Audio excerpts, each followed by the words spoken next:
Yaani hiki vipi sasa? Mimi nimekataa offside moja na mwenzangu offside moja. Mimi nafungiwa miezi 6, mwenzangu miezi 3. Kivipi sasa hapa?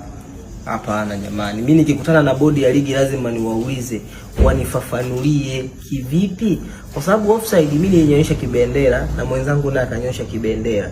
Mimi miezi 6, yeye miezi 3. Wakati offside mimi ni moja na mwenzangu ni moja. Hizo offside hazifanani. Hazifanani? Kivipi sasa? Hii offside ya kwako, sawa? Wewe ulikataa goli halali la Simba. Sawa? Offside ya mwenzako, sawa? Yeye alihisi Duba anaweza kafunga. Kwa hiyo hizi ni hisia, hili ni goli lenyewe. Hizi ni hisia, hii ni reality. Kwa hiyo hili goli la Simba mmelipitisha ni goli. Lile ni goli halali lile. Tumejaribu kuliangalia. Kwa mmempa na point 3. Tumempa goli moja. Sawa? Halali, yani yeye kimoyomoyo atakuwa anakuwa, unashaona zile hesabu za kwenda na moja kichwani.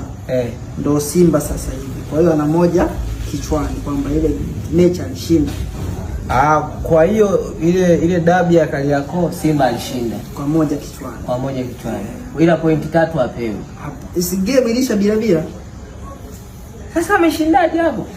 Sio alishinda. Goli lilikuwa halali lakini ilikuwa bila. Lakini ilikuwa bila. Haya sawa, haya turudi. Mimi offside moja na mwenzangu offside moja. Ya kwangu miezi 6, ya huyu miezi 3. Mlizingatia nini? Offside yako ilitikisa nyavu.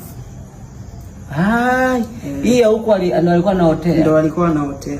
Alikuwa hajaingia kwenye 18. Yaani ni kwamba sasa tulichokifanya, wewe offside yako ilitikisa nyavu. Sawa?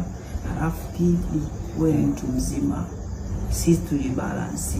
Sije kuonekana kwamba tuko upande wa nani. Kweli. Alikuwa amefungwa muda mrefu.